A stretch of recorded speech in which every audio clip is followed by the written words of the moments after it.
اللہ کے ساتھ سب سے بڑا ظلم دنیا میں کیا ہو رہا ہے جس کو لوگ ظلم سمجھتے ہی نہیں؟ اللہ کے ساتھ غیر کو شریک کرنا، یہ اللہ کے ساتھ ظلم ہے۔ ان الشرک لظلم عظیم، ہم ظلم صرف اس کو سمجھتے ہیں جس کے ظلم ہونے پر کوئی قانون بن چکا ہو عدالتوں میں، اس کو ہم سمجھتے ہیں کہ یہ ظلم ہے۔ جس ملک کی عدالت میں اگر کوئی قانون نہ ہو تو ہم اس کو ظلم نہیں سمجھتے۔ شرک کو کسی دنیا کی عدالت میں ظلم نہیں سمجھا جاتا۔ انڈیا میں شرک کو ظلم ہے، عدالت میں کوئی ہے کہ جو شرک کرے گا وہ ظالم کہلائے گا اور اس کی سزا اتنے مہینے اس کی جیل ہے دنیا میں؟ کہیں بھی قانون نہیں ہے، حتیٰ کہ عرب میں بھی قانون نہیں ہے، کیونکہ اس کا قانون سے تعلق نہیں ہے، اللہ نے اجازت دے دی فمن شاء فلیؤمن ومن شاء فلیکفر، جس کا دل چاہے شرک کرے کفر کرے، جس کا دل چاہے توحید پر چلے۔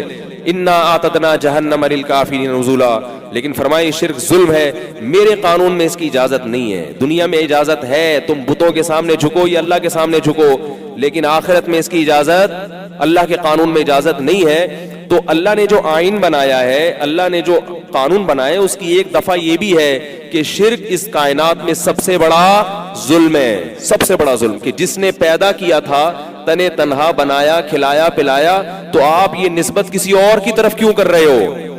اس میں شرکت کیوں کر رہے ہو؟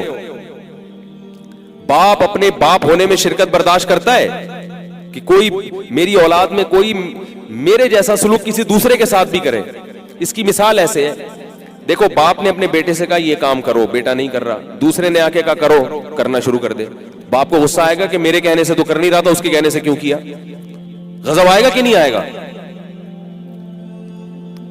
کتنا زیادہ غضب آئے گا؟ تو اسی طرح اللہ کو بھی بہت زیادہ غضب آتا ہے، اور یہ آج کل ہو رہا ہے نوجوانوں میں۔ باپ اگر کسی بات کا حکم دے رہے ہیں نہیں مان رہے، کوئی دوست کہہ دے گا تو کر لیں گے۔ تو میں یہ عرض کر رہا تھا کہ اس دنیا میں بڑے بڑے ظلم ہیں، سب سے بڑا ظلم کیا ہے؟ اللہ کے ساتھ غیر کو شریک کرنا۔ تو یہ تو اتنا بڑا ظلم ہو رہا ہے، جس نے بنایا اس کے ساتھ کبھی نبی کو شریک کر دیا، کبھی یا رسول اللہ مدد، کبھی یا علی مدد، کبھی یا غوث اعظم مدد، کبھی جناب قبر پہ جا کے سجدہ کر رہے ہو۔ اللہ کہے گا یہ تمہاری طرح کے انسان ہیں، اموات غیر احیاء، مردہ ہیں، زندہ نہیں ہیں، وما یشعرون ایان یبعثون، ان کو تو یہ بھی نہیں پتا کہ قیامت کب آئے گی، یہ تمہاری حاجت روائی کریں گے۔ اس خدا کے در کو چھوڑ کر ان کے پاس جا رہے ہو۔ بہت دن ہو گئے عاملوں کی میں نے کھچائی نہیں کی ہے، تھوڑا سا عاملوں پہ بھی تڑکا لگا دوں۔ ایک صاحب کا فون آیا کہ ایک عامل نے میرے یوں کر کے مٹکا نکالا، وہ بیچارے کرائسس میں آئے ہوئے تھے، پریشانیوں میں مبتلا تھے، تو وہ عامل ایسے کہ اس کے پاس انڈیا کے بڑے بڑے اداکار جاتے ہیں۔ یہ بھی انداز لگاؤ کیسے کیسے لوگ بیوقوف بن رہے ہیں دنیا میں، اور اس عامل کے پاس جاتے ہیں، اور بعض علماء بھی جاتے ہیں اس کے پاس۔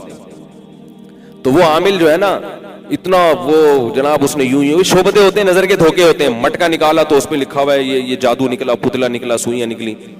تو صاحب مجھے کہنے لگے، میں نے اس عامل سے پوچھا کہ آپ کی اجرت کیا ہے، یعنی آپ کی پیسے کتنے لیں گے؟ تو اس نے کہا کہ آپ جو ہے مجھے مثال کے طور پر یو ایس اے کا ویزا لگوا دیں، آپ بڑے آدمی ہیں، آپ کیا کریں، یو کے کا یا یو ایس اے کا ویزا لگوا دیں۔ تو میں نے ان سے کہا کہ یہ آپ کے اتنے بڑے بڑے مسائل حل کر رہا ہے، اپنا یو کے کا ویزا نہیں لگوا سکتا؟ یہ کامن سینس کی بات ہے نا۔